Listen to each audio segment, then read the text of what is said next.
The clock on the, we're a little bit past 6 o'clock, so we're going to go ahead and start our process tonight. First of all, we're going to, let me get the agenda out. Roll call.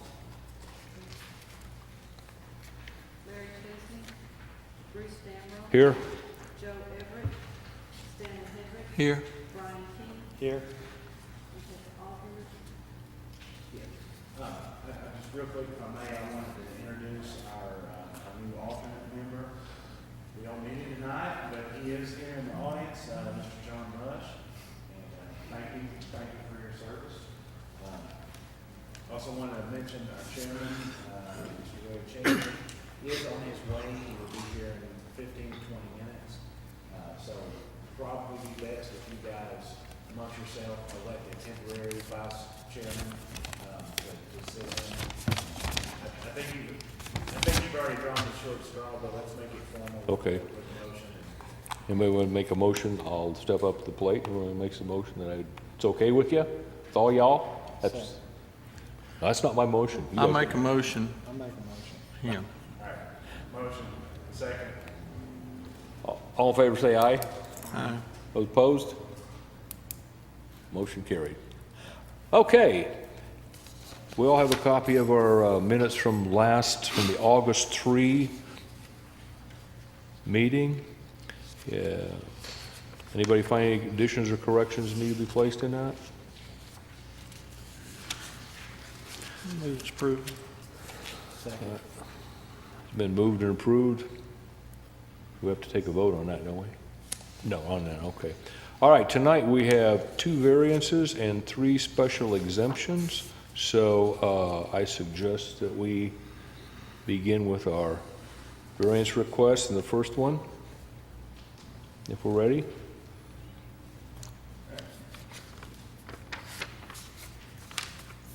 Sorry, the microphone's not working. There we go.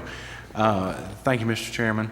So the first request here is a request by Mr. Stephen Fletcher for a variance from rear setback requirements at 7456 Old Tuckaleechee Road, Townsend, map 096, parcel 166.00. Just a very quick synopsis here. The applicant's actually requesting a variance of about 3 feet on the rear yard setback to allow for the placement of a 14 by 60 single wide mobile home. The county has already issued the building permit for the mobile home. The issue is that it couldn't fit into our required setbacks, which is a 20-foot setback on the rear.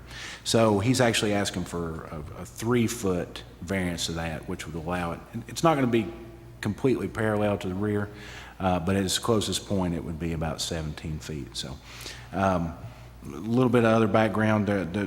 Currently, there's an RV on the property. It's been parked under an existing carport type shelter. And what the applicant hopes to do is to remove the RV, sell it, I believe, and then actually have the new mobile home set under that existing structure. So the existing structure of the carport does meet the required setbacks for it, because as an accessory structure, it can be as close as 5 feet to the rear property line. So the carport's good. It has a permit as well. What we're looking for here is a variance to allow that mobile home to be set where he wants to put it. Hardship, the difficulty with this piece of property, a couple of things. Primarily, it's the shallowness of the lot. The other part is that structure is already there, and so we're trying to accommodate it. As with all variances, an approved variance would allow for no further encroachment into the setback. And I believe the applicant is here if you have any questions for him. Is there anyone here for this? Anyone here for this? State your names, please. Stephen Fletcher. Stephen? Yes, sir. Okay. Well, he gave you a good history of it. I've lived in East Tennessee for about 2 years now, and we bought this property in December. of last year. And we were so excited when we found out that we could actually live in our motorhome that we had this shed put up to cover it. But since then, my wife and I's health, the motorhome is just doesn't fit us anymore. We don't have the room. It's too hard to get up in and out of it. And I'd like to put a 14 by 60 trailer under there and set it up for us to live in. We want to live here until we did.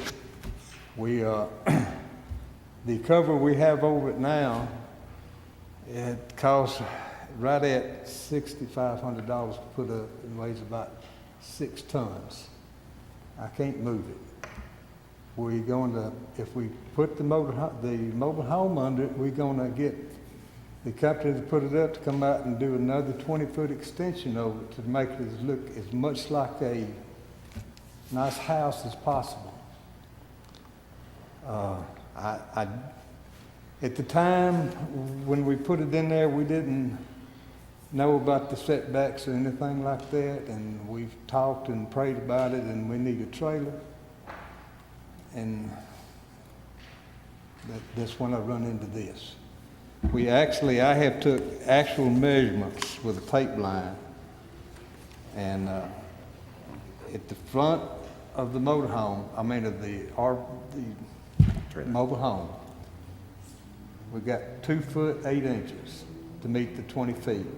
At the back of the 60-foot motorhome, we need 6 inches to meet the 20 feet. So that's what we're looking at. I have pictures of the property.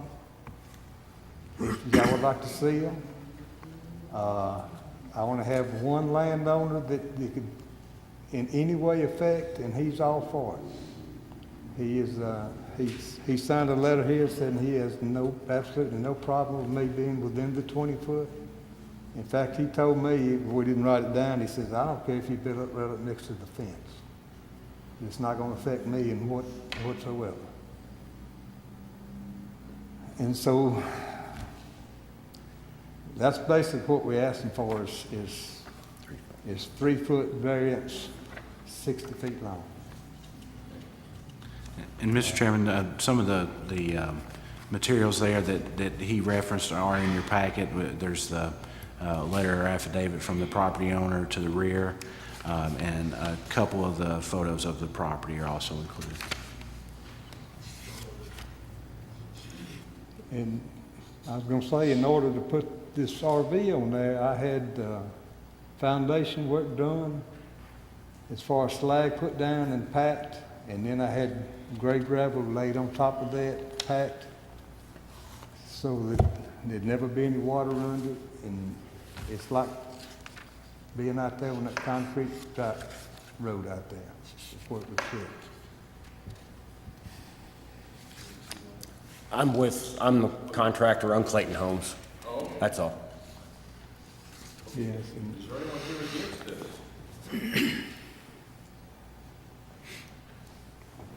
Discussion above the board.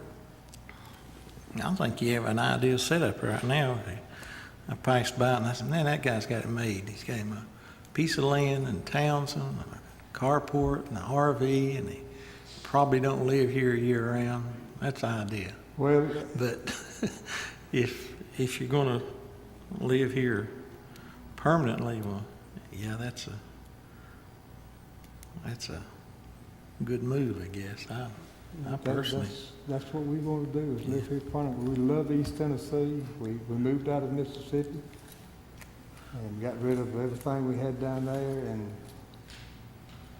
like I say, we're so excited to find this lot because water was there, septic was there, power was there. Right now, I think there's your RV, and is there another one parked there? My son and his family are sitting there right now, but they're in contract on the house. We let them stay there long enough to, when they moved up here, and they in the contract for a house right now. They've made an offer, it's been accepted, and all they're waiting on is the paperwork with the mortgage company. Is Go through their that, hoops. is that on another sewer field there that he's hooked to? No, sir, it's on the same one. But we both are dumping treated sewer into it, and so it's a 1,000-gallon tank. And like I say, within the next few weeks, he should be gone altogether.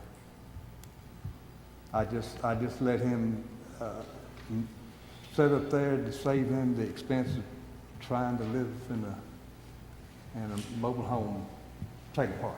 more or less. How many acres does this lot have? 4.5.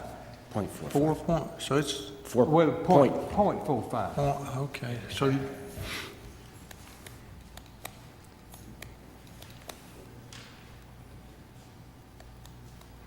Discussion? Do I hear a motion? I move its approval. Motion to approve the second. Bruce Stanley, Yes. Stanley Hedrick, Yes. Brian Yes. You stay in East Tennessee. Thank you so much. Thanks, guys. Y'all have made my wife's day and mine Well, there you too. go. Thank you. Okay, we have another variance request. All right, thank you once again, Mr. Chairman. This request is by Mr. Larry Long, Jr., and this is a variance from front and side setbacks. So now we've covered all of them. We had rear, now we're on the front and side. This is on 5035 Rivers Edge Road, Louisville map 009, parcel 001.18. And this is a little different situation. So basically, the applicant has already purchased this property. It's a little over an acre on Rivers Edge Road. He wants to build a single-family home there. All of the lots on Rivers Edge Road are constrained in some way or another, and this one quite a bit, actually. As I noted in the report, the buildable area is limited by the river to the rear, and you know, it's a little misleading that this is a 1.1 acre lot. About half of that's underwater, so we have to take that into consideration. You also have railroad/access easement that's on the front of his property. And then what you've got left over, you have to try to make accommodations for on-site septic system. So all that in mind, the real issue here is our setback requirements, for front yard are as 30 feet from the edge of any right-of-way or easement, access easement, those sorts of things. So whether or not it's a public road, a private easement, if it's for access, that we consider that a front yard. And so you have a 30-foot setback off of that.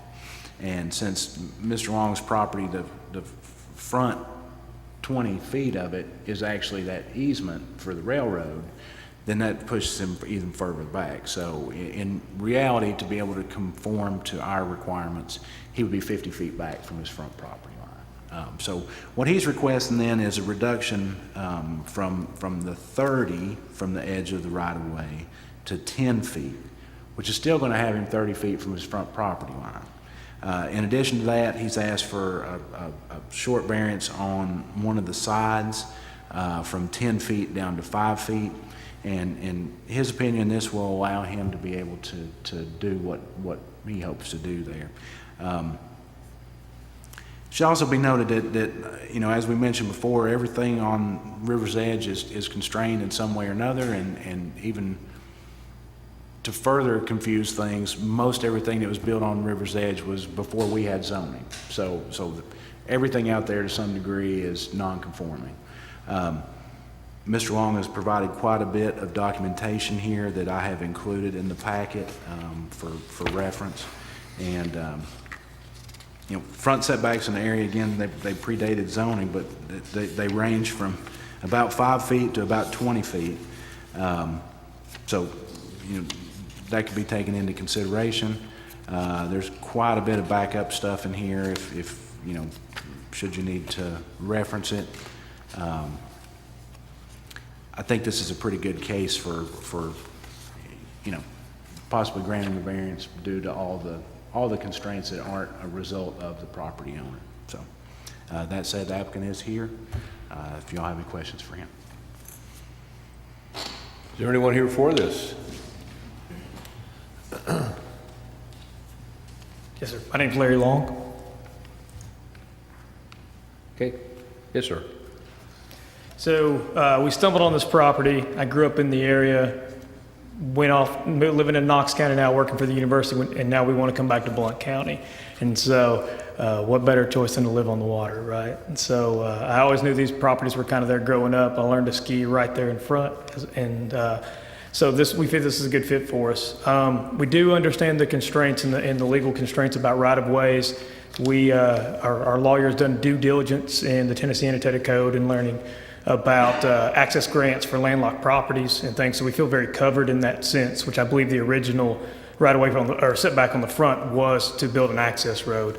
There is a road at this point. CSX does technically own the road that accesses the property. However, there's free use for property owners at this point. I believe there's a documented letter in there from CSX that we got from previous property owners that says that they would fence the railroad itself and allow access to that. So with that in mind, we saw that setback then being kind of a non-issue given, or not the setback, the 20 feet that we have to have for the railroad that was supposed to be for an access road being a non-issue given that we already have an access road granted through that. The 5-foot setback on the side is really just something to make sure that we are in line with septic as far as the house design is concerned. We want to make sure that we are up to code and in range with everything there. The property is smaller in the sense of it looks big, as Thomas had said here from a distance, but it's very limited on the variant because it has a back variance with TVA as well as the elevation line that you have to build above at that point. So the 5-foot setback would allow us a little bit more in terms of possibly doing a cut bank to build into the land a little more, which we would have to have into some additional footage for septic at that point from away from the house. Thank you. Anyone here against it? Discussion among the board. On all the lots down through there, how many houses are on those lots down to county line? That's a good question. So there's one currently. It's furthest down at the end of the property there. The property to the right and the left are vacated. Actually, the gentleman who sold us this property owns the property to the right, and he's actually tried to sell that one to me. Unfortunately, financially, that's not possible at this time. So I know that building to that area, he has no plans for that at this point. I do know if he were to build, it would be a much smaller cabin type situation. We're going for a 3-bedroom family home, permanent home, because that is what financial funding from a bank standpoint is needed for that type of property for a cost situation from there, making sure that we're getting value back in the land and the house. There is nothing to the left at this point, and that property is actually for sale, and I believe it's been on the market for over a year.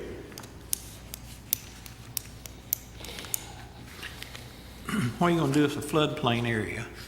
The floodplain area in the back, as far as I understand, we're not building in that area because that floodplain area is actually below the elevation line needed that you have to build above. The property, the reason we chose the property is because it has the most amount of land above this, I believe it's the 722 at that point. And so that floodplain, if I'm not mistaken, is below the 722. Now, if you look at the property right beside it, there's about, I would say, 0.1 to 0.2 acres below, or of the floodplain above that 722 or in that area there. You can build in a floodplain, can't you? Yes, sir. You can build in the floodplain. There are extensive regulations that have to be met, elevations you have to do.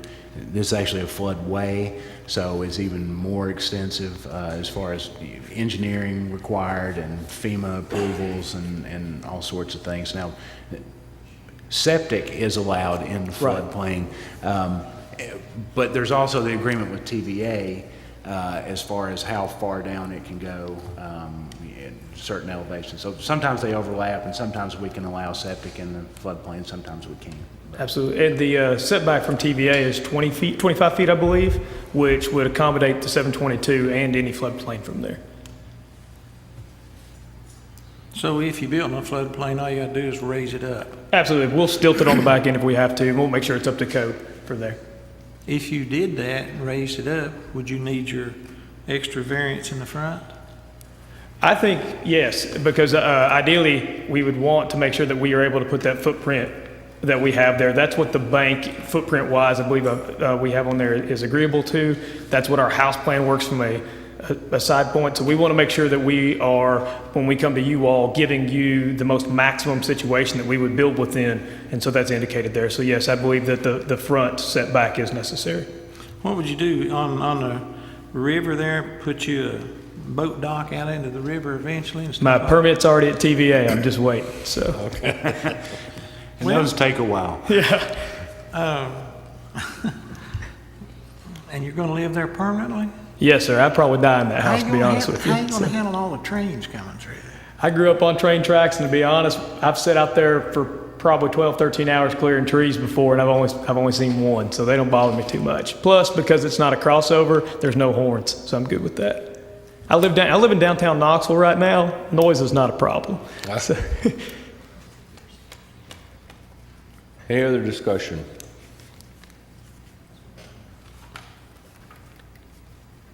I yield the gavel to our chairman. I have a question. yes, sir. One of the photographs shows, as you get to the end, at the end of the paved road, a gravel road. Yes, sir. How far out there is your place? So on the gravel road there, man, if I'm guessing, I would say it is about 200 yards down. But that gravel road goes extensively down to almost the county line, and there is an additional house at the very end of that already. Okay. Is the railroad between you and the road, or is the road between you and the railroad? The railroad actually sits as far to the right as possible. On the right side of the railroad is a wooded area. The left side of the railroad is the gravel road, and then the left side of the gravel road is where the property begins. So you have to cross the railroad to get to your property? No, sir. No, sir. The gravel road, as you pull in and you run, you would say, this is the gravel road, this is the railroad, the property is on this side of the gravel road. Everything's to the left.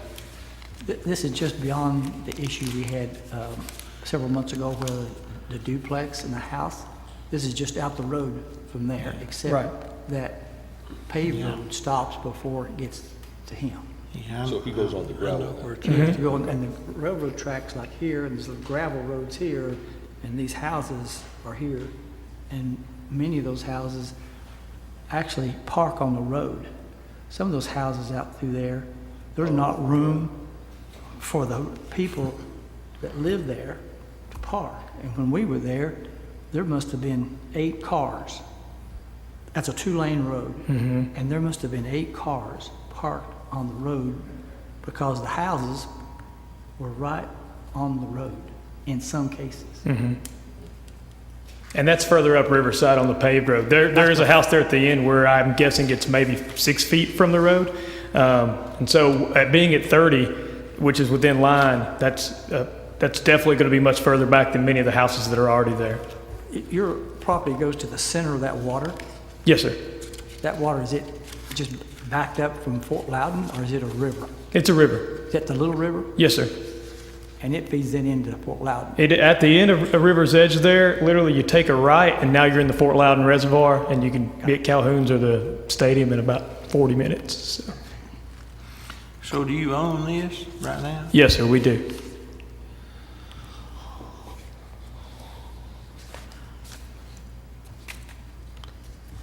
Mr. Chairman, it's up to you. We're up to the point where you call for it with our discussion. If there aren't any more, there's Was there any objections? no objections. No, you received no objections? We're ready for a motion. Okay, ready for motion then.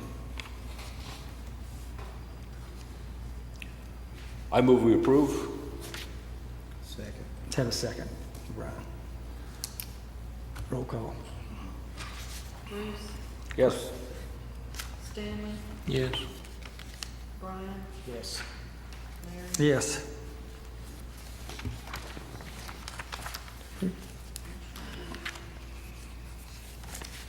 Thank you, guys. Okay. Okay, we're going in order. All right. So the next one would be the Johnson Camp for Children. Is that correct? Thank you, Mr. Chairman. New Mr. Chairman. So this request is a request by Mr. Thomas and Erica Johnson to operate a camp for children at 1350 Williamson Chapel Road, and that's map 123, parcel 007.04. I'll just try to go through this briefly. The applicants basically are seeking approval to operate a camp for children from their home at the subject address. The property is about 7.3 acres. It's in the R1 district, and so there's a couple things to consider here. And their request is fairly broad. That said, I think the closest thing in our zoning regulations that would apply to this, something that would possibly be allowed through the approval of a special exception, is a resident facility with special services, treatment, or supervision. And if you read the narrative provided by the applicant, and I think it's a pretty close fit. So, as mentioned, there is a narrative, and that's included in your packet, kind of what the broad overview or future plans would be. That said, staff does have a few concerns about the proposal. At the scope and scale, I think that they want to get to in the future, which is, according to the narrative, up to 50 campers. Staff does have some concerns that the proximity of this property to other residents, and that it is a rural residential setting. Relatively small size of this property could make it difficult to accommodate that large a scale of a facility. Additionally, the plans are fairly open-ended, and by that I mean it says we would like to do special events, other types of activities, which isn't unusual. It's just we don't really have, in my opinion, we don't really have concrete numbers to sort of base potential impacts on. Okay, so in an attempt to possibly mitigate that, if the board should decide that they were going to approve this project, I think it would be it'd be imperative that conditions be put on the approval, and just a few examples. Certainly the board could impose any conditions that they feel are necessary to allow this without being injurious to the neighborhood and those sorts of things. But for example, you could say you can only have X number of campers there at any one time, or you could say something like, as far as special events, maybe you get X number of them per month or X number of them per year, those sorts of things. I certainly think hours of operation should be considered and should be put in writing, so that you have these set parameters that that you can operate in. Quiet time, lights out, those sorts of things. Also, I think staff would recommend that the board possibly require a detailed site plan for this, to sort of know, make sure that this is going to comply with all the relevant sections of zoning regulations, like parking, for example. If you're having a special event, you're going to have a lot of parking and people coming there by car. Where are they going to park? And is it sufficient for the number? One thing kind of drives the other. So if you have an event with X number of people, then you have to kind of figure how many cars is that going to generate, and do we have enough room to support that? Visual screening, landscape buffers, things that attenuate sound, if sound is a concern, all these sorts of things. So that being said, if this were approved, any sort of new construction, any change of use of structures, which we have a lot of farm structures on this property, if they were going to be used basically open to the public, which they would be, those would all be subject to review and approval by the codes department and by all the other departments. Environmental health, for example, for septic capability. Building inspector would need to make sure that the occupancies of the structures are satisfactory and those sorts of things. So I believe we have the applicants here tonight. Yeah, they're here too. So, Anyone here like to speak in favor of this request? Come forward, tell us your name, please.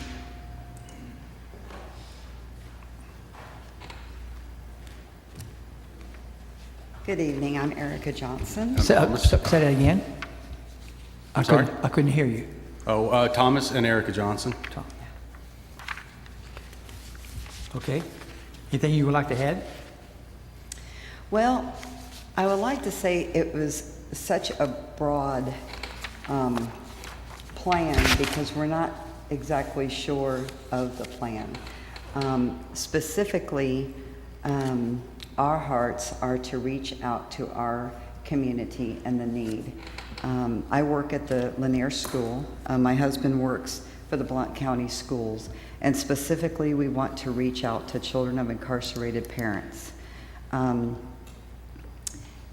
Mainly, this obviously would not be a moneymaker. This is not a camp that we would bring in children to make money. This is something we feel called to do, and have prayed for several years over to build relationships with the children, to help bridge their lives with the community and society, hopefully to not follow in the parents' footsteps.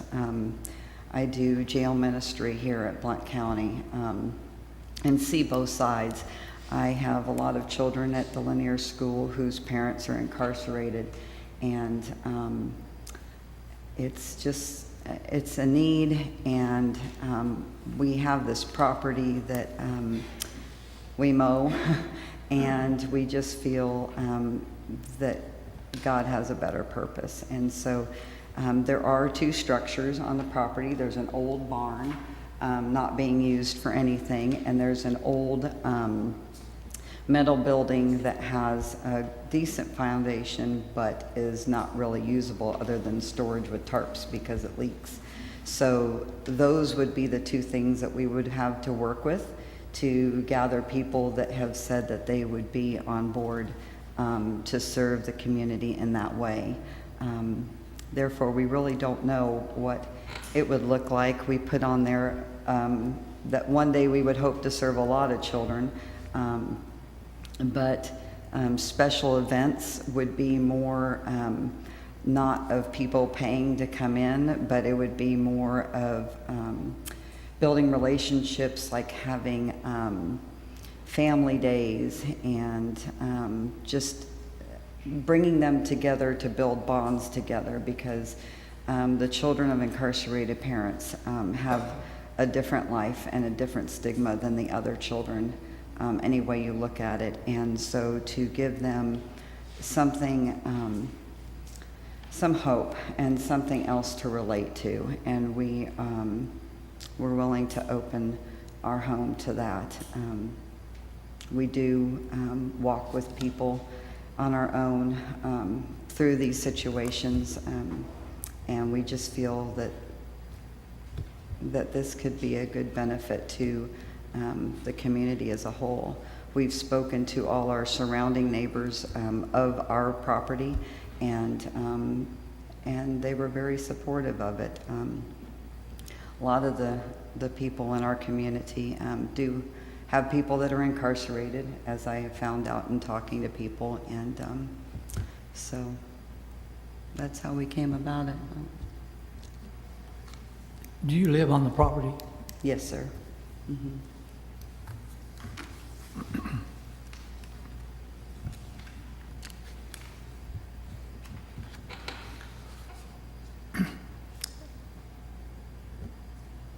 May I ask questions? I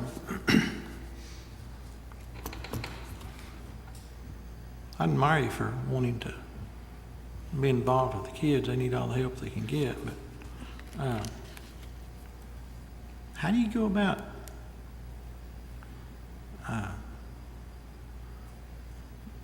finding all the kids if their parents are incarcerated? Are they foster kids or what?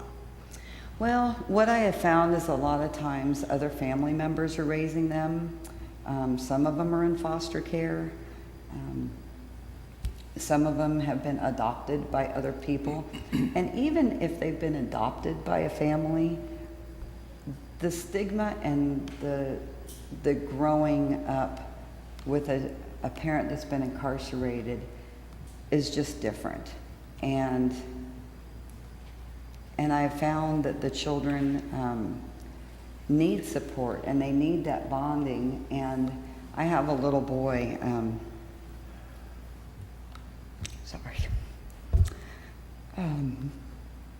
who can't have children come play at his house because his father's incarcerated and it dealt with a child. So this child cannot have any other children to his home to play.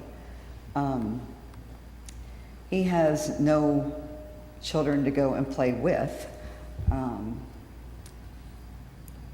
And so just a mutual ground where children can come, camp out over the weekend, play games. We have so many friends with different gifts and different things that we don't have. Some that live on the lake that said we can, take them on the lake and do things with them. Just different things resources to come together. That I don't think parking would be an issue because, quite honestly, we'd probably have to pick them up or make arrangements for them to just be dropped off. So it's a unique situation, I know. What kind of permissions do you have, or have you got that far? What type of permissions would you have to have from the parents and all the people involved to have them have permission to come out to your place? Well, you would draw up a contract like any of the camps around, like Eagle Rock Camp, Camp Montvale, just a simple contract that they signed for the children to come and for the weekend, and they vary, and we haven't drawn one up yet, but. So would it be for the weekends mainly? Mainly because we both work, and so we would only do it on the times that we could physically be there and serve the children. So Thomas works full-time at the central office at the schools. I work part-time there, and then I have another couple part-time jobs. So how would you handle the liability and all that? It's going to cost them. It ain't going to be cheap. Yes. Are you connected with a church or anything? Go ahead. That is the intent, to network through various churches, for support, not only monetarily, but also to, their resources, people that they have in their congregations who know construction or landscaping, things like that. But nothing in place right now. I'm sorry? Nothing in place right now. There's nothing in place right now. I mean, we've talked to a lot of people, and a lot of people are on board and said, well, just let us know what we can do to help. And this is the first step in this particular journey, and we have to start somewhere. And if you good folks will approve this, then we can really hit the ground running and start doing our planning. We do intend to file for a nonprofit 503C, but that's going to take time. And this is not, we may get to 50 campers, but it's gonna start small, because it's going to be Eric and I and a few other people that are going to be running this. So it's going to start small, and we just have to see where it goes from there. The state does have an annotated code of permits that are required for this, for a campsite, if that's what you're going to call it. I don't know if you were familiar with that or not. I'm sorry, what was There that? is, the Tennessee Code annotated 110, I believe it is, has specific ideas in there and regulations that's required for you to apply to get a permit. It has to be approved by all sanitation, by all public health officials before you can even move on. So there's just a lot of stuff. I wasn't sure if you were aware of that. We weren't aware of that particular code, and you're very, very much correct. There are a lot of things that we're going to have to research, but we will do it in a manner that is going to be in line with this body and with the laws that from the state and Blount County. What age group? Any of them? Anybody under 18? If the children come from Lanier, the school's not far from the property. Right, and And it's it's not not limited to Lanier. There's a lot of children of incarcerated parents in the Maryville school system too. That's the reason I was asking. So it would be open to, to anybody that. The reason I was- made that comment, that's not a particularly easy place to get to. Yeah. If you're going from Maryville, there's several turns and twists and roads to turn quickly to get there. Google Maps. So the question was, I think you addressed it, so you may have to go pick, my question was really, how are the kids gonna get there? Well, either they can be dropped off, or we can do like we usually do when we serve people, we just go and pick them up. Getting to our home, you go down 411, you turn left on Brick Mill, and you go down Brick Mill to Lanier Road and take a right, and then you're at our home. So if you go the direct way, it's not too terribly bad, but if you go the back roads, you might get lost. So. When would you want to start having kids out there? Well, If we get approval tonight, we're going to go see our daughter in Florida, coming back Monday, and then Tuesday we're going to start planning. We may not have kids, through the winter. We'll have to set a target date of when we can, have kids over and go from there. But I imagine next spring, next summer, perhaps. I think all of the other things involved take money and time, and I think that if this wasn't going to be approved at this level, that wouldn't make any sense for us to put the horse before the cart. We obviously both work for the schools. We work there because we love the children and we serve our community. We don't work for the money because we make very little money. So to get an architect and to do all of that, Will they be, what kind of charges will there be? Nothing?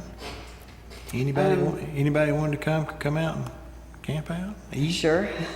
We have a lot of friends that are very generous that have agreed to help in different areas and different things. I spoke to one of the SROs, and he had mentioned that they were trying to do something, putting together some type of place that they can take the juveniles to go and camp. And I thought, that's exactly what we're talking about. Partnering up with others in the community to try to help the children before it gets to a point where they're serving as well. If you had 25 children out there from ages of 10 to 18, how much supervision would they have to have? Well, we wouldn't have them that broad of a range from 10 to 18. We would break it up. Certain weekends would be within a 2 to 3 year difference, because you can't play games. An 18-year-old's not going to play a game that a first grader is going to play. Some of the things that maybe special events to come together and celebrate birthdays or something like that, then there might be some different age ranges, but we would not have that big of a span of age ranges for overnight camping. I don't think that would work. How much you think it'd cost to get the facilities all built and everything ready to go? It depends how much we have as far as volunteers and skill and calling. I don't know.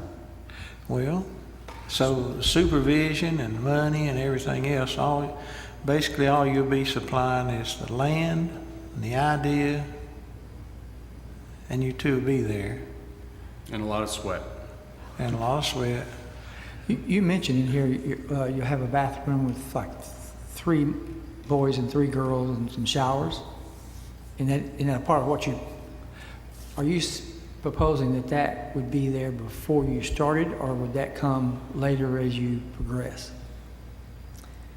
Well, hopefully that would be there before we started, but I don't know. Because I mean, if that was a stipulation, of course, yes. But if you didn't have that, then they'd use your home? Sure. The bathroom?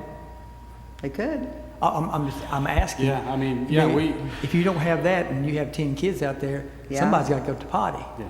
Or we could, I know people have rented porta potties and doing events and that type of thing, Okay, so whatever. that might be okay. Whatever the option would be. So that may or may not be there initially. Right, correct. Okay. Do you have any children? Yes, sir. What ages are they? Our daughter is 14, Lily, and we have a 20-year-old that's a missionary. And she lives in Florida. Yeah. So how much you think it'd cost to operate something like that a year? If you had an event every weekend? Again, sir, I don't know, because we have friends that would provide food to fix for them, to camp for the weekend. People that would come out and supply things. So again, I couldn't tell you.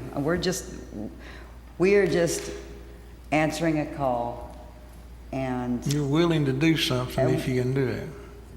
he'll provide if it's meant to be, and it starts with you folks. Well, where does the supervision come back in?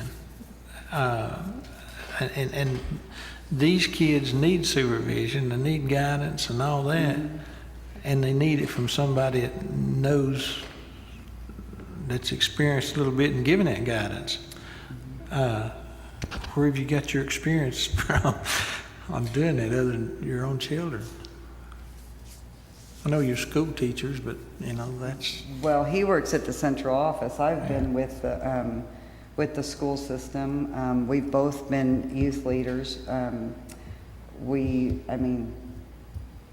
We've just served children for the past, 20 years? So, And as far I as... would treat them as my own. Have you looked at any, or talked to any other entities that have the similar idea, that already have an operation ongoing right now, like this? Well, this is really unique because it's not going to be something that's elaborate. It's not going to be something that we're going to advertise. It's not going to be something where kids have to pay $1,000 a week to come to. We do serve up at Eagle Rock just to help serve suppers and things like that, and we have talked a little bit to the owners of there that we know. But every time I tried to go and look at another camp or do anything like that, the door was shut. And I just felt like that was God just saying, it's nothing like that. It's nothing like that. So, no, we have not gone to other camps. I know that a holistic camp just opened up last year on 6 Mile, which is not far from our home. And they have an outdoor kitchen and structures where people sleep and that type of thing. Again, it's different than what we're thinking of. But I think that the people that we're serving aren't going to expect anything elaborate. And that's why it's kind of hard to know what exactly it's going to look like, because it's going to take people coming in to do that have the heart for it, not necessarily getting a contractor in there and doing it all. So will people reside there overnight too? I'm sorry? Will they reside overnight That is the idea. in that one they of the would- structures, if I read this correct, right? That's the idea. Well, platform tents. was where they would sleep. A platform tent is like a wooden platform, and it's got a tent on the top, like in Boy Scout camp. We called those hardbacks in Right, like old days. Like Camp Tanasi has the, platform, sorry. Boy Scout camp. We have a lower pasture, that's our idea is that's where the campsite would be. And, you know, I've already put a fence in between, and our idea is to have a girls' camp and a boys' camp, and not everybody together. I mean, that's, Going to keep them fenced, keep them apart. and by the there'll be a fence, lock okay. gate. Barbed You are wire. correct. You know, but whatever we do, if, you know, I think your question was, you know, where's the guidance gonna come from? You know, if there's specific, somebody that has a specific job as far as, you know, I don't want to say guidance counselor, therapist, or, you know, whatever, then, you know, we would have to seek out and have one on staff, if you will. You know, just to make sure, you know, that some of the children, you know, that they will come with issues, you know, and we'll have to deal with that. But we do want to have a person that we know that is titled and has the education and the experience to deal with, you know, children in that regards. Do you invite kids out there right now? Mm-hmm. And we've had Erica was the volleyball coach at Carpenter's Middle, and we've had the girls out, you know, for you know, after end of season party, 20-something girls, you know, in and out of the house, bathroom, you know, and Why couldn't you just keep doing it that way? Well, we could, and that's an option. We could do that. However,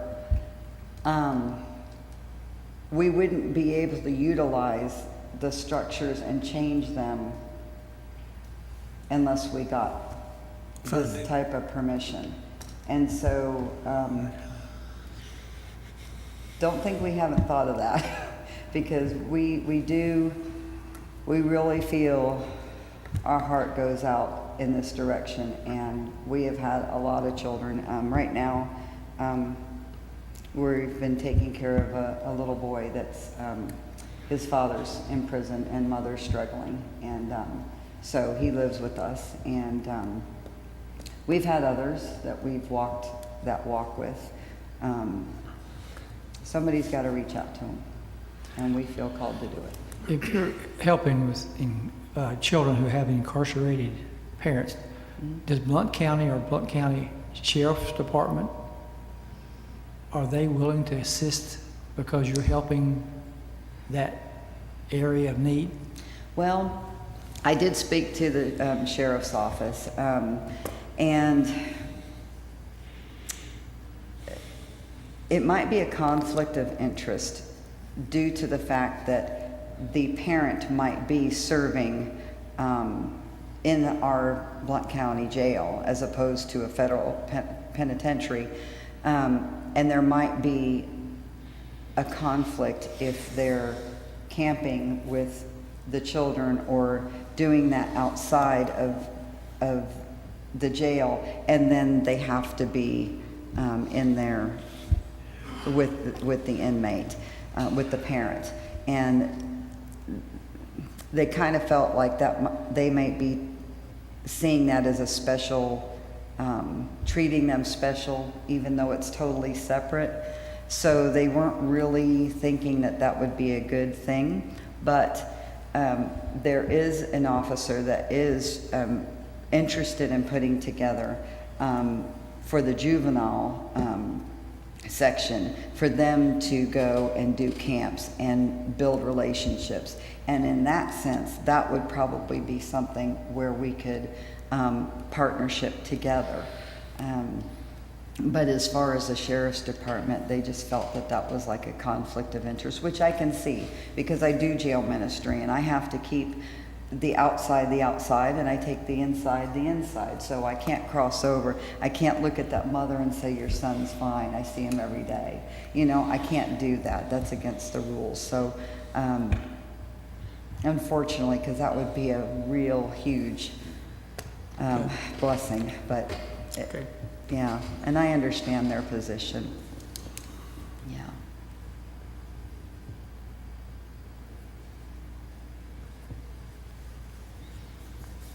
Was there anyone opposed? Did you receive any comments negative?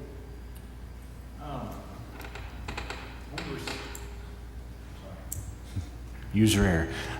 We got a few phone calls since the sign came up, asking primarily what this is about. But comments were neutral. I'm not sure if there's anybody here tonight. Is there anybody in the audience opposed to this request?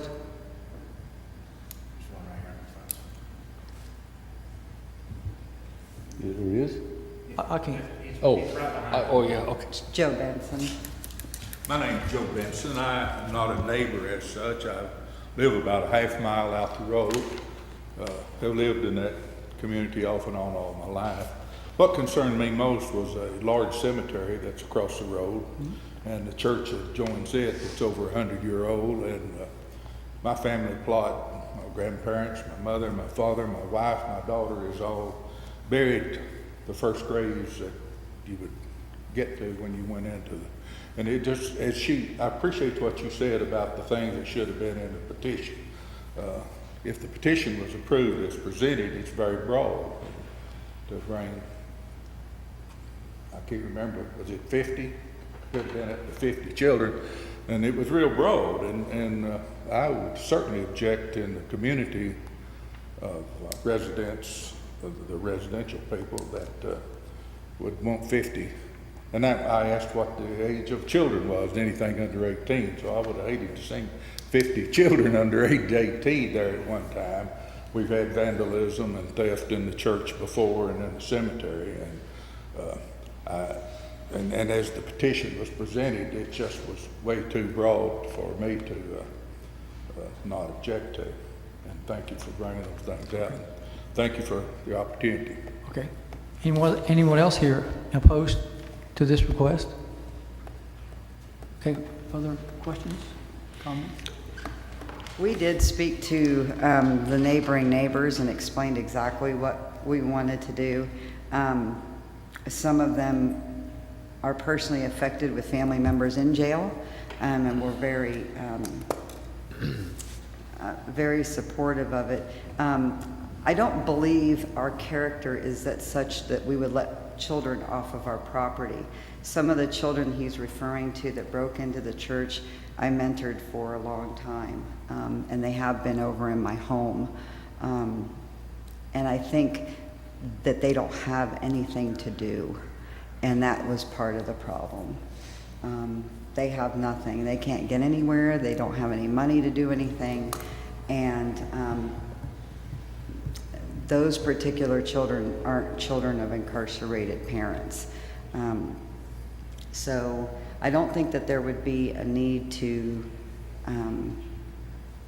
be concerned about the children being off our property. It's totally fenced, it's gated, and I would not allow them to go over and do any destruction. We don't allow our own children to go walking up and down the street by themselves in our community. Honestly, it's not a safe environment to do so. So, yeah, I don't think that would be anything of concern. And we spoke earlier about a contract that the guardian of the child would have to look at, and it would state in there that there are certain rules that have to be abided by. And you talked about quiet time, lights out. That would be all within the parameters of being good neighbors, if you will. We don't want to have 50 children come down to our property and run willy-nilly all through the neighborhood. That's not, it's going to be organized and structured. There's going to be games, lights out time, quiet time. Bottom line is we just want to be good neighbors. So if a child comes, you're saying that some guardian, a parent or something, has to agree to your contract before that child Oh, yeah. can come. Yes. I mean, it's not, go get a car and pick up 5 people. and bring them. No. You're going to there would know be specifically who's there, and there's going to be somebody specifically signed that they can Absolutely. come. Absolutely. They would fill out paperwork. We would know everything we needed to know about the children. You know, doing youth ministry, it's the same way. You take those kids in and you have a contract. Here's what you can expect from us as leaders, and this is what we need to expect from you. And if that doesn't match, then they need to be picked up, unfortunately. And there will be a vetting process. But again, this was the first step, and if this isn't, if this wasn't approved at this level, there was no sense in spending time doing all of that. So Thomas, the special exception is that to be able to operate a camp in this area for children on weekends. Correct. So that's their request. I would argue that their request actually is all of everything that they've asked for in their petition. Okay. The special exception is required because this is a rural residential zone, and something such as a camp, and more specifically what they're asking to do is I think meshes with a resident facility with services, treatment, and supervision. That they would be there overnight, that establishes residency. They're providing treatment, services, supervision to them. So that's the actual special exception. Well, my question is, if they brought a Sunday school class out from their church and they spent the weekend at their house, they wouldn't be here. So where do you go from bringing some children from a Sunday school class to your house to spend the weekend to now, does it matter whether there's 3 kids or 10, or what's the determining factor that they have to get a permit to do this? So as she mentioned, their bigger goal, their plan is to remodel and refit some of the existing structures that are on the property, which then would be considered commercial occupancy, okay? Because they're going to be open to the public, and they're going to be used for, you know, you're going to have multiple bathrooms, you're going to have possibly eating facilities, those sorts of things. Of course, if you know, at your house, if you wanted to have the church group over for the evening and have, you know, feed the kids and go out and do whatever, that's fine. You know, that's no different than having a birthday party or whatever. It's your property. You can do that sort of thing. But I think that the continued regularity, doing something every weekend, you know, then you're establishing. It'd be like having a yard sale every weekend. That's no longer a yard sale. That's a you know, a commercial enterprise sort of thing. So I think it's the frequency. I think it's the fact that you're providing the service on a regular basis, that you're going to be establishing it in some sort of permanency and structures designed just for this, that sort of thing. Would they be required to get a business license? They probably would. I mean, that falls outside of our purview, but I think if money's changing hands. There's no money changing hands from what I'm hearing, okay? Well, it would be a nonprofit organization. Yeah, and nonprofits they have to get some sort of license. It's not exactly like a business license, but it is. I'm just trying to add something here and put it in there where you can. I feel real good that their hearts are right, that what they're wanting to do is a really good thing. I want to liken this to like a business. If you're going to start a business, you need a site plan, and you need to be precise, and you've got to have within the perimeters of what you're doing. It's really broad what you're bringing right now, and I think that you're onto something, but I think I don't want you to get disheartened and walk away. I don't know what the vote is, okay? I'm just telling you right now, though, if it's not what you want it to be, don't quit. Get precise as to what it is you want to do, and give us something that says A through Z, this is it, okay? Because right now it's just really broad. If you're going to do a business, you got to have a business plan. And let's just, I'm not going to give a name, but there are some places here in town that you can go to and say, hey, I want to build a auto body shop down here, but I need you to do me a site plan so I can take it before the county commission and they can okay it, and it's got to be this. You've heard setbacks tonight sitting out here. You've heard all that stuff. Well, the same thing with what I think you just need to be more precise as to what you're wanting to do so we can say, yes, we can do that, no, we can't.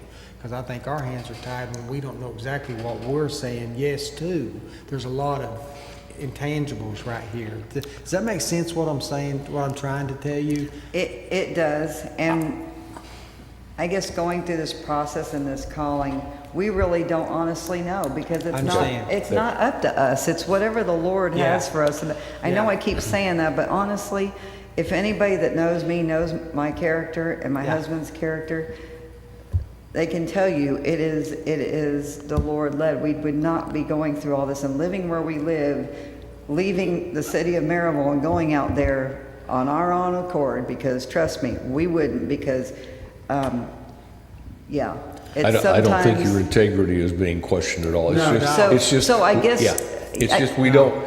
Well, this is like build it and they will come. It just doesn't work that way all the time. yeah. So, and I guess so that's why we didn't really see it as a business to go out and spend all this kind of money to get a business plan and whatnot, if it wasn't even something that you would consider us doing, because honestly, we don't have it. Everything that, is it this one?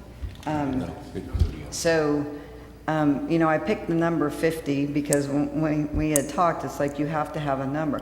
I don't know. It might be 10 children, I don't know. And so I can't put that in a box. I mean, What I was alluding to is like, if you're going to build a commercial building in the city of Maryville, county, whatever, you've got guidelines, you might want somebody, let's just say it was Sterling Engineering, you would go to them and say, help me out with this, tell me what, where we get started at, and that's what I'm trying to say to you. You guys, I understand that you're kind of in the unknown right here, and you just need a little bit to get this thing refined, okay? Don't quit what you're doing, but refine it, get more precise, more clear.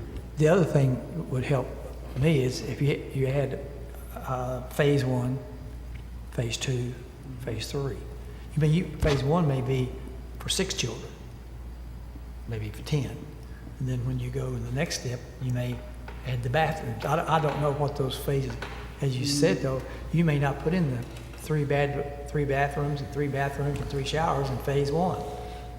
So if you could do it step by step, then we could maybe go from there. There's one other point I wanted to make, and this is just a sort of a procedural thing when it comes to a special exception, and this comes from state law, but no question about your all's integrity and your motives and everything here, but this board has to consider this use forever and ever, because this use, a special exception, is not tied to y'all. It's tied to your piece of property.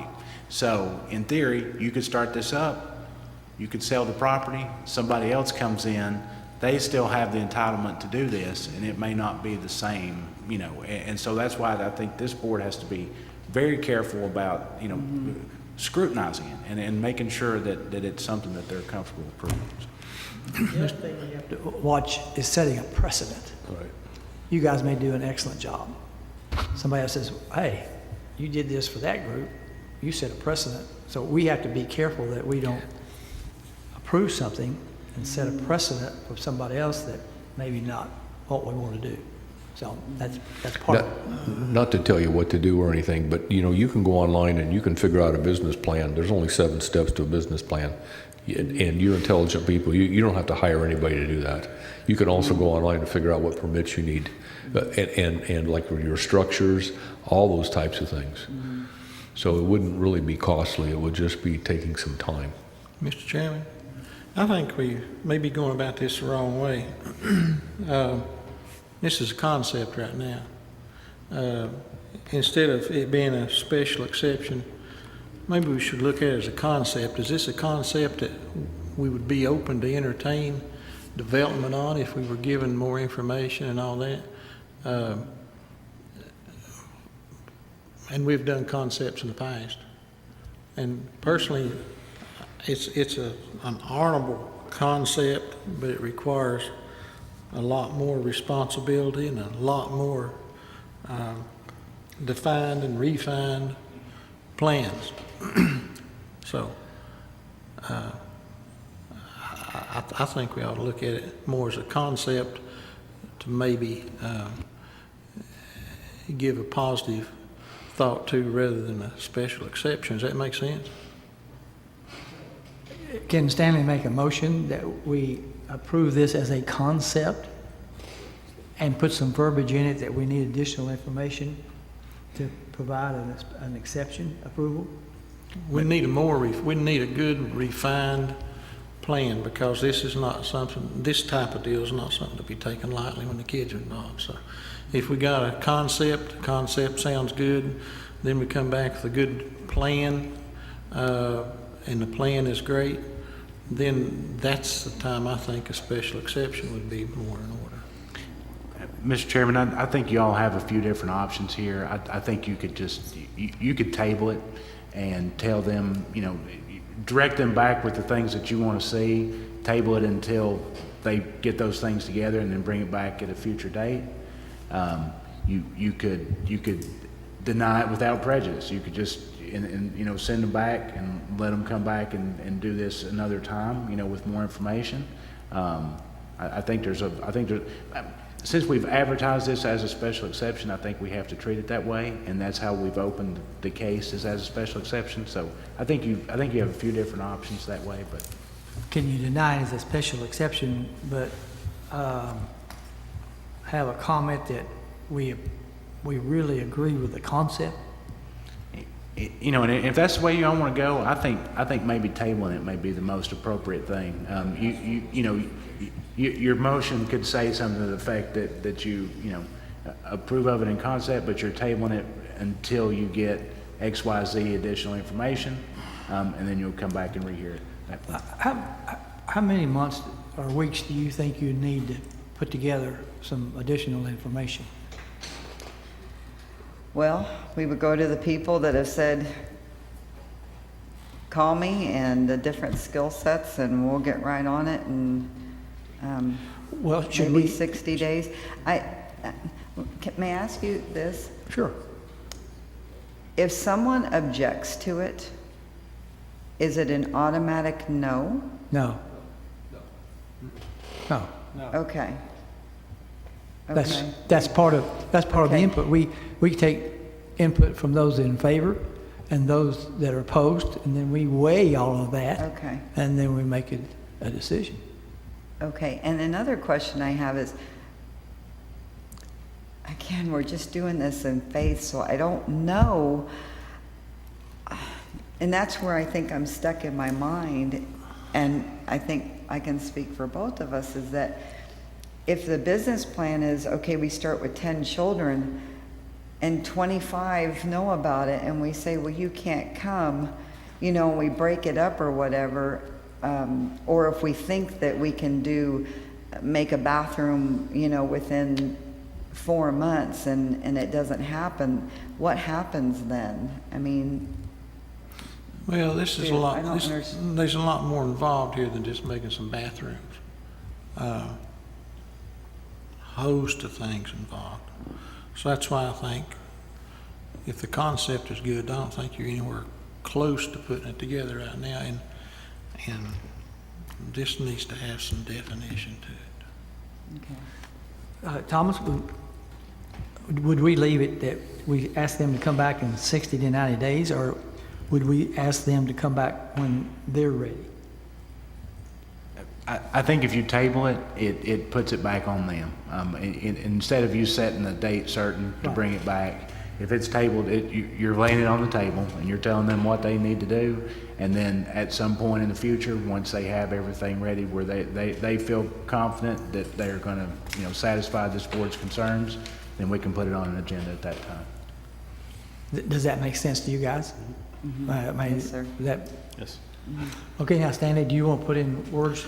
I would make a motion that we table it with the little caveat that we would be open for this type of thing later in the future. So we view the concept positively. Is that okay? Exactly. I think we should say we take the concept under consideration. I don't think we should approve concept. Okay. That's just my, Okay. we can discuss, I don't think we should approve the concept. I think we should approve, or take it, the concept under consideration with additional, I don't know if you can hear me, with additional caveats that we add into there, like make sure you got the correct permits, make sure you understand what the permits from the state are required and anything from the county. Structural requirements, you know, are they gonna fall in line with what you have in your concept? Because you have like 2 or more concepts make a principle, and you have a whole bunch of concepts here, but I'm not seeing the total principle yet, if that makes sense. Thomas, would you be their contact, or who would be their contact to help them Yeah. dot their i's and cross their t's? Sure, yeah, and I've met with them previously to get them here, so I can kind of be a clearinghouse for them if they have questions, point them in certain directions, and yeah, I'm happy to do that. And guide them to who they need to see to do X and who they need to see to do Y. Yes, sir, I'm happy to do that.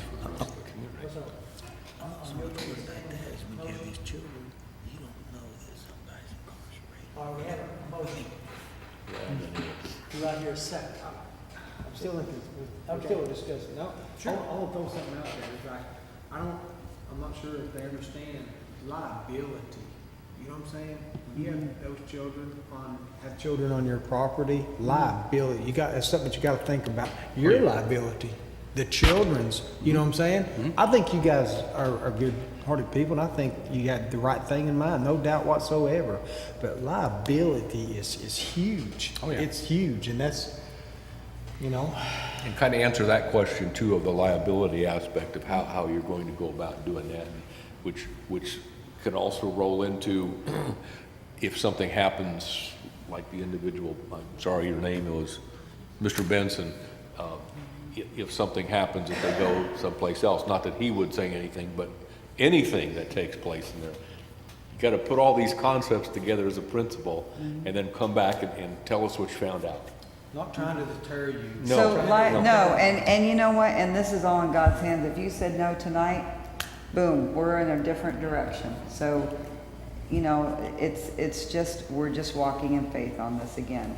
So, what, are you talking about liability as far as insurance liability? Yeah. Or our personal liability of having these children? Because- You may want, Okay, yeah. you may want an umbrella policy. Right. Yeah, and I have talked to, I have talked a little bit about that. Which you can get those fairly reasonably. So, and I guess that's probably furthest from my mind, because I'm looking at the good that it will do. It's like this with me, so, but I have talked to our insurance agents, and he said that definitely we could work something up, so. I want to volunteer something. We're hoping he will. You never know. You just don't know people's story. You don't know until you talk to them and you spend time and you build relationships, and that's where we're at with a list of people in that situation, so. Okay, any other further discussion? We have a motion on the table. Do we want to clarify the motion? Are you, Just clarify it. Get it out there. We'll make a motion to table this.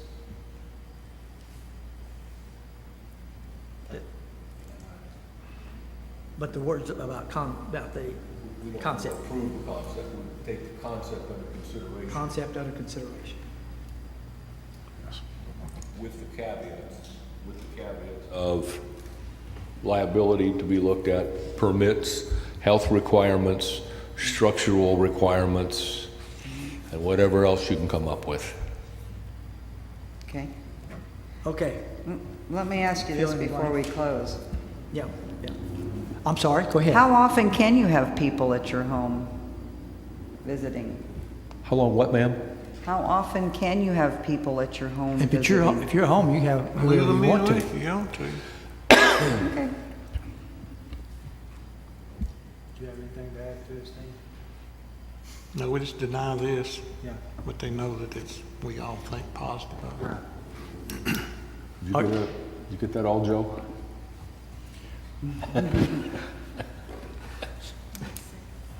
I need a second. Second. Okay, Roll call. so let's make sure. A yes is to approve Stanley's motion, Which is to deny. which is to deny. No. It's to Oh, table. so the motion changed from table to deny? No, it's to table it, not to deny it. Oh, okay, so table, but a yes says table. So if you're voting Yes, that yes, you're tables it. voting to table. Correct. What's I the don't difference in table and deny? Pardon? What's the difference in table and deny? He can come So- back again with his caveats. If you table it, you all are just setting it aside for now? Okay. And you're sending them back? If you denied it, they're out. Make a motion to table it. So we agreed to table. The motion is to table Correct, with those caveats. with those caveats. Okay? Bruce Stanley, Yes? Stanley Hendricks, Yes. Brian King, Yes. Larry Chesney. Yes. Thank you very much for coming in. We appreciate it. Thank you. Yep.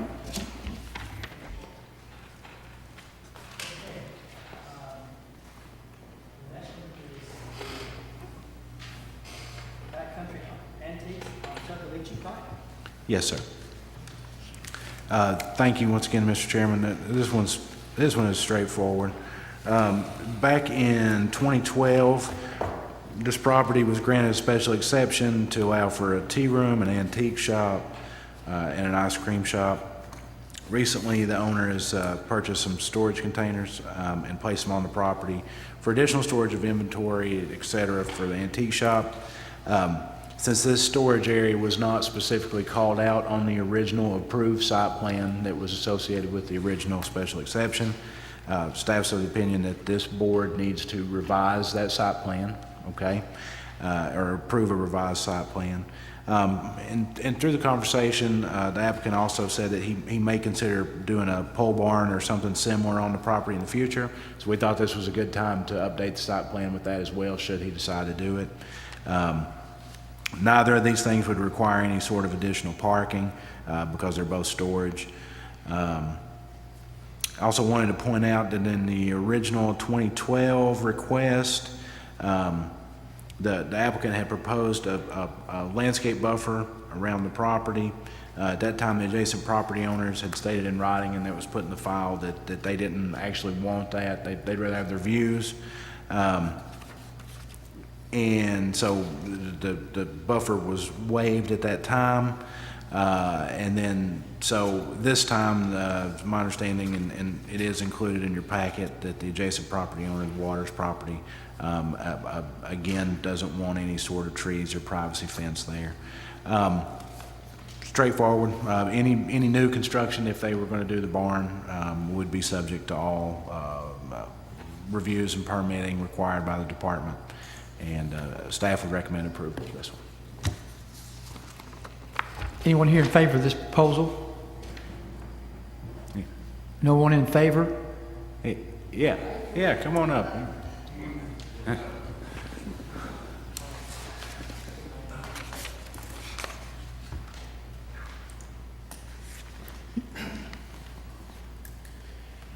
My name is Ricky Harrell, this is my wife Linda, and we own the property at 33 Tuckaleachee Pike. I've had cancer, and I don't know if you can understand me or not. But anyway, my proposal is I have put in containers on the property. I did not know whenever I was approved that I would need approval for it, but I put them on it. Now, my proposal is now, if you're looking at it, have they got the thing seeing it? Okay, they're sitting between my big barn and Hubbard School property. Okay, and what I want to do is I want to move them around. What I'm going to do is build a pole frame with green roof with white sides. The barn is that color with green roof. Everything out there's got green roof, white sides. Up on the end of my parking lot to move those containers up there and put them under it. Eventually, I will pull them out and get rid of them, but they will be enclosed. And put a barn in their field there, which will be a green roof with slant sides on poles, a pole barn. Biggest reason I'm doing this is the barn is over 100 years old. The barn is being eaten up by some bug, Some kind of termite or something. well, it's eating it up. But they can't spray it because I have over 2,000 pieces of furniture in it. So I need to build this barn over here to put all this furniture under until I can get in there and spray the barn. I didn't even talk to him about this, but I've been approached by at least 3 different people wanting to rent the barn eventually. I'm just telling you all this up front, to have weddings in. Now, we have one of these deals out here on 411, you probably know it. And the lady that's running it today is booked up for the next 26 days. Their minimum charge is $3,000 per wedding, and that's just to rent the facility. Well, in the long run, the antique business is going downhill. 96% of antiques is sold to people 50 years or older. We're dying out. The young generation is not really antique fans. So eventually, I'll have to change something. But we operate it on the weekends, and it does good. And I pay a lot of taxes off of it. So that's all I'm wanting to do, is move the containers out of the field.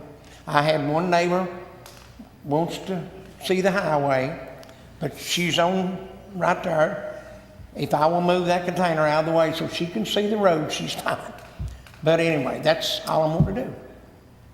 And eventually down the road, I'll have to change it into something else besides an antique store, but as of now, it will stay that way, you know, for years to come. If you look at where your containers are today, they're about where you're showing you're going to build this barn. You're going to build a barn in the same field. Well, if you look at the drawing that shows where you're going to put the barn, Well, they're a little square already approved right there, which is my point is, you're showing that you're going to put a barn here, yeah, and that's where the containers are today. yes. And they're rusty old containers. Actually, no, sir. If you come and look, the I containers are not. I did. They're rusty old containers. So my question is, are you going to put them over here and you're going to put them inside something, or are they going to be outside? They'll be, I've already got a guy going to bulldoze the area up there, level it, put up poles, put a metal roof, put metal sides on it. They will be inside it. So they won't be visible from 321, No. Lamar Alexander? No, they'll be covered. That's my But question. eventually they'll be coming out of there, period. Okay. But all we're going to do is move them up there. And he's got all the paperwork showing them. Okay. You've got, right now, you got a house? I guess that's your antique. Do you live out there? No. Okay, you've got an antique house, the stone house. You got 3 or 4 little buildings. You got 3 or 4 containers, and you got a barn. Did you put the containers in? Yes, sir. Or the containers have to be approved? Yes, that's it. They were never approved? I didn't know that I needed approval to put them on there. I drove around this town and they're sitting everywhere, but Mr.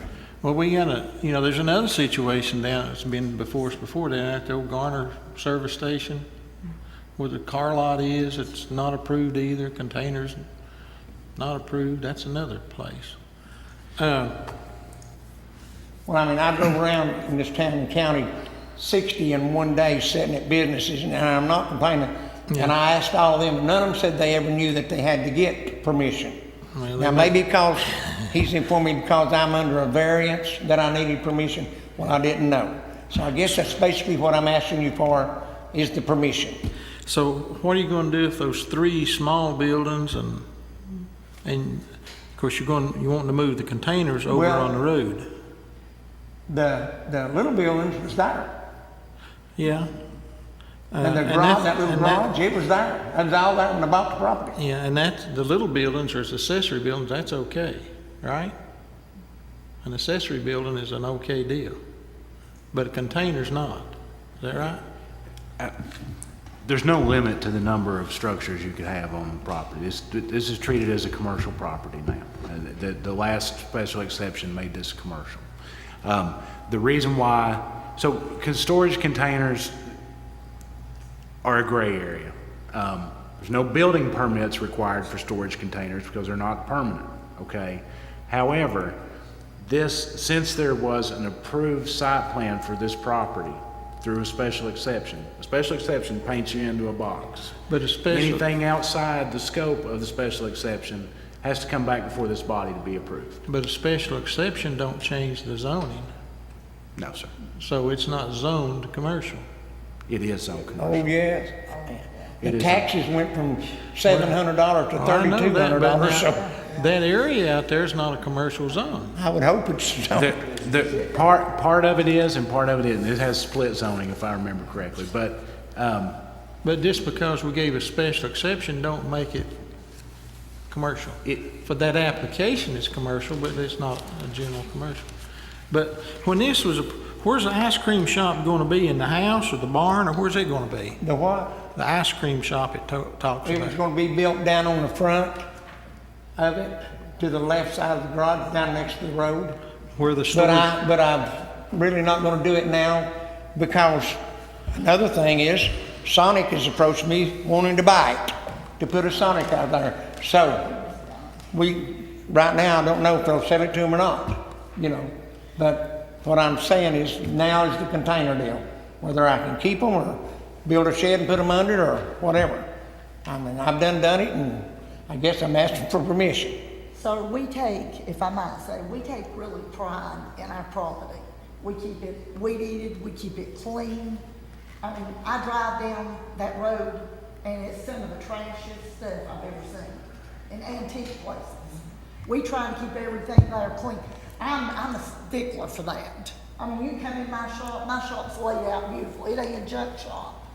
And it just really bothers me that anybody would think that, that we would have anything like that. what's the barn going to become? If it's stored full of furniture right now, is that still going to be a storage barn, or? Well, it's full right now. If I get to build this other one, all that furniture will come out of it and come into it. Then the Orkin can go in there for $5,000, is what they want, to spray it, because there's some little bug that's eating the wood alive.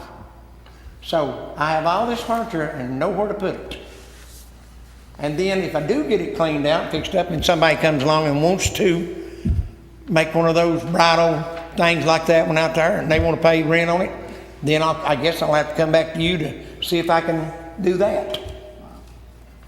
But right now, it's a container deal, I think, and whatever. So all we're considering is the containers. The containers Okay. need to be put in something because they're an eyesore today. If he's agreeing to put them inside a building, that will be better than what it is today.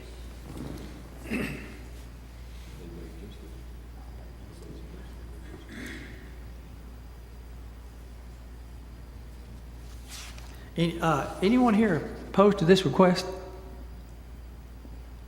Thomas, you get anybody opposed to this, other than the lady doesn't want trees put up? Any other discussion, questions? Are we ready for a motion? I move we grant the special exemption. You're a second. Have a second, Brian. Bruce, Yes? Stanley, No. Brian, Yes. Larry. Yes. Now, if he doesn't put these containers inside a building, we got a problem. I heard that. Okay. No problem. Okay.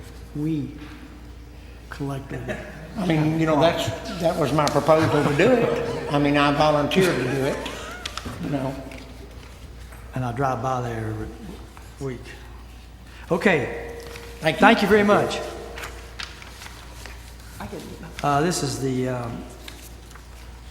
Middle Settlements Road and a radio studio office. All right, thank you. Last but certainly not least, I want to thank Mr. Ross-John for his patience sitting through this tonight. But so the applicant owns and operates AM 1470. As y'all probably know, it was previously located at 114 Defoe Circle. He has since sold the Defoe Circle property and now wishes to establish that use here, 1505 Middle Settlements Road. The property is zoned suburbanizing, but suburbanizing allows for limited commercial uses as long as you have frontage on an arterial or collector status road. He actually has frontage on both an arterial and a collector status road, so that takes care of that. Also, the few other special things in the suburbanizing district for a commercial business has to be on a lot or tract, at least 1 acre. This exceeds that. Has to be in a structure with a footprint no greater than 4,000 square feet. We're good there too. And that you have buffering from surrounding residential land.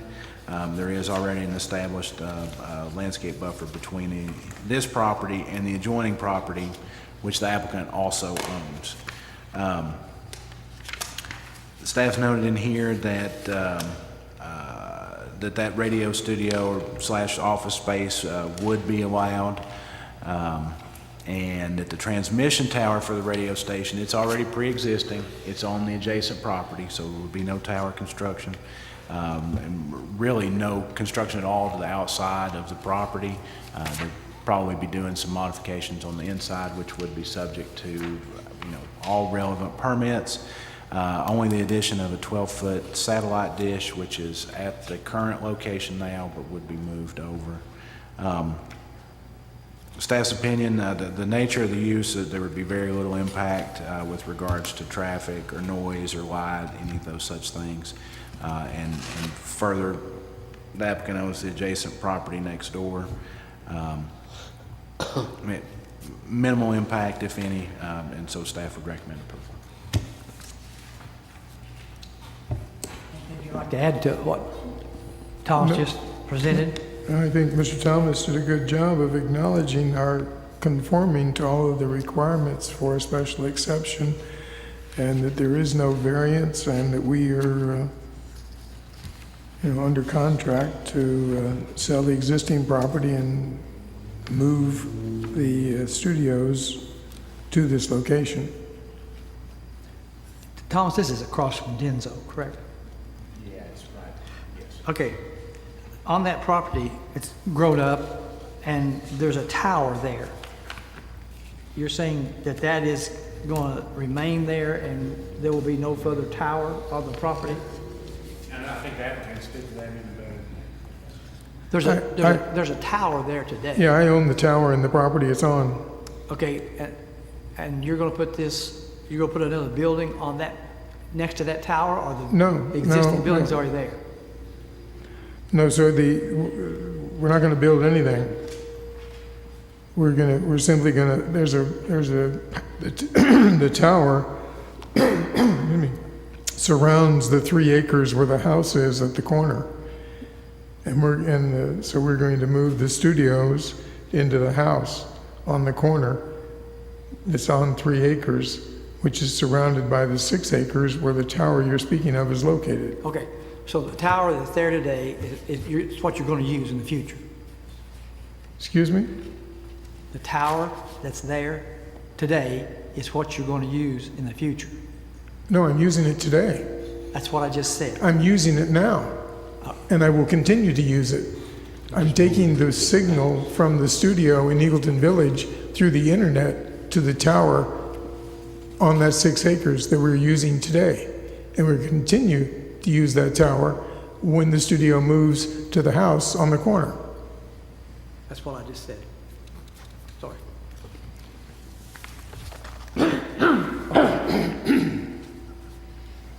Any other questions? You guys have one?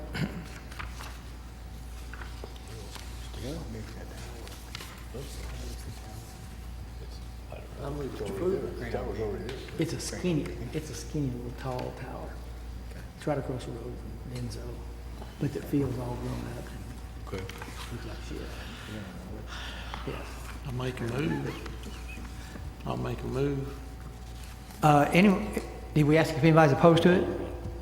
Okay, Stanley, go ahead. Move its approval. Okay. Second. Second.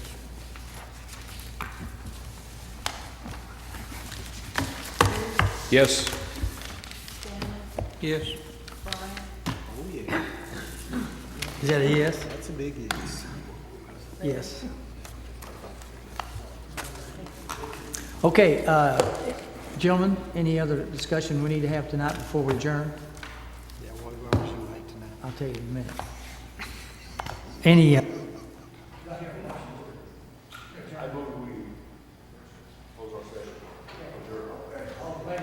Aye.